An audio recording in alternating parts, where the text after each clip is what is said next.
Hi hello welcome back. ഇന്ന് സ്പെഷ്യലായിട്ട് ഉണ്ടാക്കിയെടുക്കാൻ പറ്റുന്ന ഒരു സ്നാക്സ് റെസിപ്പിയാണ്. ബീഫ് കൊണ്ടാണ് ഈ ഒരു സ്നാക്സ് തയ്യാറാക്കി എടുത്തിട്ടുള്ളത്. അടിപൊളി ടേസ്റ്റാണ്. അപ്പോൾ വീഡിയോ സ്കിപ്പ് ചെയ്യാതെ കാണുക.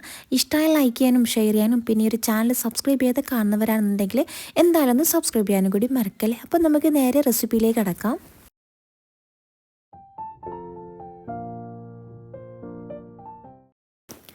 ആദ്യം തന്നെ ഈ ഒരു സ്നാക്സിന് വേണ്ടിയിട്ട് നമുക്കൊരു ഡോ തയ്യാറാക്കി എടുക്കണം. അതിനായിട്ട് ഇതാ ഒരു ബൗളിലേക്ക് 1.5 കപ്പ് അളവിൽ മൈദപ്പൊടി ചേർത്ത് കൊടുത്തിട്ടുണ്ടായിരുന്നു.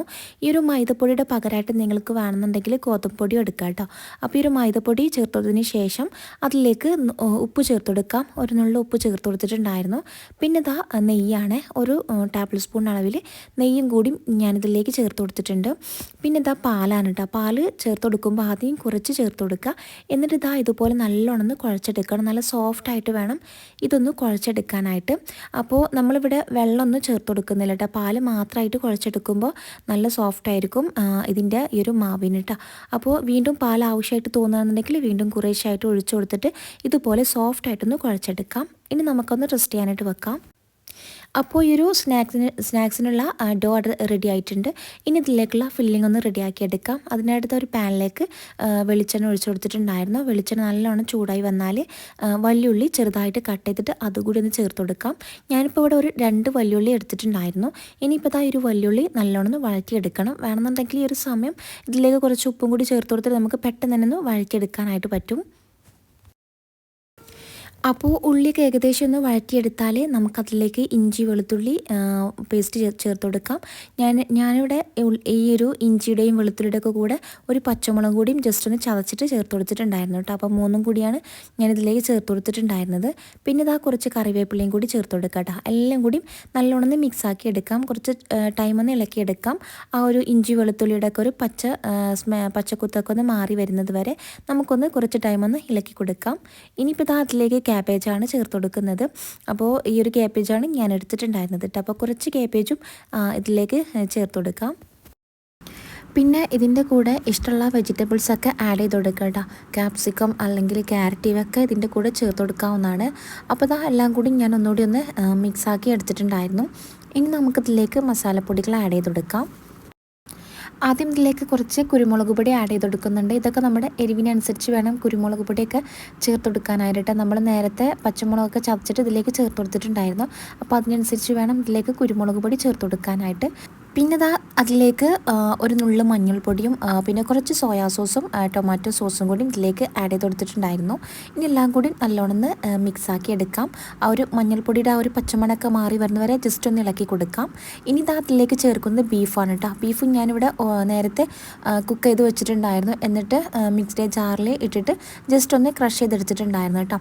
അപ്പോൾ അതും കൂടി ഇതിലേക്ക് ചേർത്ത് കൊടുക്കുകയാണ്. അപ്പോൾ ബീഫൊക്കെ നിങ്ങൾക്ക് ഇഷ്ടമുള്ള മസാലയിൽ വേവിച്ചെടുക്കാം. എന്നിട്ട് ഇതിലേക്ക് ചേർത്ത് കൊടുത്താൽ മതി.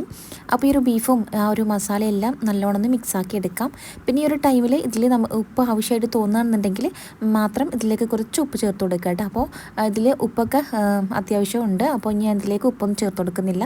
അപ്പോൾ നമ്മുടെ ഫില്ലിംഗ് കൂടെ റെഡി ആയിട്ടുണ്ട്. നമുക്ക് ഫില്ലിംഗ് അങ്ങ് മാറ്റി വെക്കാം.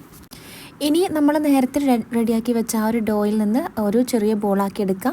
ഇതുപോലെ കുഞ്ഞു കുഞ്ഞു ബോൾസാക്കി എടുക്കുക കേട്ടോ. എന്നിട്ട് ആ ഒരു ബോൾ ഇതുപോലെ ഒന്ന് പരത്തിയെടുക്കാം. അപ്പോൾ ഈ ഒരു ഒന്നിൽ തന്നെ ഒരുപാട് സ്നാക്സ് നമുക്ക് ഉണ്ടാക്കിയെടുക്കാനായിട്ട് പറ്റുക. അപ്പോൾ ഈ ഒരു വീഡിയോയിൽ കാണുന്ന പോലെ ഇതുപോലെ ഒന്ന് കട്ട് ചെയ്തെടുക്കണേ.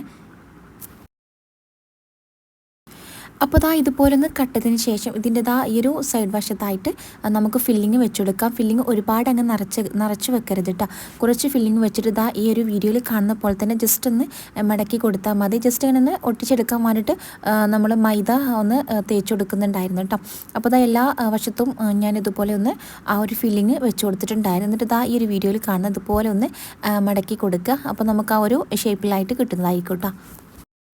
അപ്പോൾ എല്ലാം ഇതുപോലെ ഒന്ന് ഇങ്ങനെ മടക്കി എടുത്തിട്ടുണ്ടായിരുന്നു.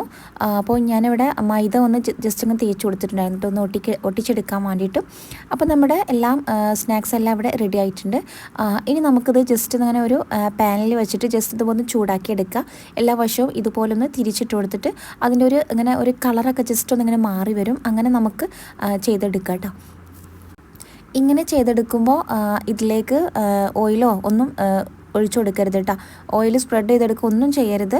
ഒന്നും ഇല്ലാതെയാണ് ഞാനിപ്പോൾ ഇതിങ്ങനെ ചെയ്തെടുത്തിട്ടുണ്ടായിരുന്നു കേട്ടോ. അപ്പോൾ ഇങ്ങനെ ചെയ്തെടുത്തിട്ട് നമ്മൾ ഫ്രൈ ചെയ്തെടുക്കുകയാണെങ്കിൽ നല്ലൊരു ക്രിസ്പി ആയിട്ട് കിട്ടുന്നതായിരിക്കും. അപ്പോൾ ഇതെല്ലാം ഇതുപോലെ ഒന്നിങ്ങനെ ചൂടാക്കി അതിൻ്റെ ഒരു കളറൊന്ന് മാറ്റിയെടുത്തിട്ടുണ്ടായിരുന്നു. ഇനി ഒന്നുമില്ല, ഇനി നമ്മൾ നേരെ ഓയിൽ ഒന്ന് ചൂടാക്കി എടുക്കുക. നല്ലോണം തിളച്ച ഓയിലിലേക്ക് ഇട്ട് കൊടുത്തിട്ട് ഇത് അങ്ങ് ഫ്രൈ ആക്കി എടുത്താൽ മതി കേട്ടോ. പെട്ടെന്ന് തന്നെ ഫ്രൈ ചെയ്തെടുക്കാനായിട്ട് പറ്റും. അപ്പോൾ അത് തിരിച്ചു മറിച്ചിട്ട് കൊടുത്തിട്ട് ജസ്റ്റ് ഒരു ഗോൾഡൻ കളറായി വരുന്നവരെ ഒന്ന് ഫ്രൈ ആക്കി എടുക്കാം. എന്നിട്ട് നമുക്ക് ഇതിൽ നിന്ന് കോരി മാറ്റാം കേട്ടോ. അപ്പോൾ ഇതാ നമ്മുടെ സ്നാക്സ് ഇവിടെ റെഡി ആയിട്ടുണ്ട്. ഇതിൻ്റെ ഒരു ഷേപ്പൊക്കെ കണ്ടില്ലേ, ഇതിൽ നമ്മൾ ബീഫ് ഭംഗി എന്ന് പറയട്ടോ. കണ്ണൂർ ആ സൈഡിലൊക്കെയാണ് ഇതിന് ബീഫ് ഭംഗി എന്നൊക്കെ പറയാം. അപ്പോൾ നിങ്ങൾ ബീഫൊക്കെ കിട്ടുകയാണെന്നുണ്ടെങ്കിൽ മസ്റ്റായിട്ടും ഇതുപോലെ തയ്യാറാക്കി നോക്കുക. അടിപൊളി ടേസ്റ്റാണ്. മാത്രം നല്ല ക്രിസ്പി ആയിട്ടാണ് നമുക്കൊരു സ്നാക്സ് കിട്ടിയിട്ടുണ്ടായിരുന്നത് കേട്ടോ. വീട്ടിൽ ഗസ്റ്റൊക്കെ വരുന്ന സമയത്ത് സ്പെഷ്യലായിട്ട് ഉണ്ടാക്കി കൊടുക്കാൻ പറ്റുന്ന ഒരു ഐറ്റമാണ്. അപ്പോൾ എന്തായാലും ട്രൈ ചെയ്ത് നോക്കുക, ഫീഡ്ബാക്ക് അറിയിക്കുക. അപ്പോൾ ഈ ഒരു വീഡിയോ ഇഷ്ടമായി ലൈക്ക് ചെയ്യാനും ഷെയർ ചെയ്യാനും പിന്നെ സബ്സ്ക്രൈബ് ചെയ്യാനും മറക്കല്ലേ. സബ്സ്ക്രൈബ് ചെയ്യുമ്പോൾ ബെല്ലൈക്കൺ പ്രസ് ചെയ്ത് ഓൾ എന്ന ഓപ്ഷൻ കൂടി കൊടുക്കണേ. എങ്കിൽ മാത്രമേ ഞാനിടുന്ന വീഡിയോസിൻ്റെ നോട്ടിഫിക്കേഷൻ നിങ്ങൾക്ക് ലഭിക്കുള്ളൂ കേട്ടോ. അപ്പോൾ ഇൻഷാ അല്ലാഹ് പുതിയൊരു വീഡിയോയിൽ കാണാം. താങ്ക്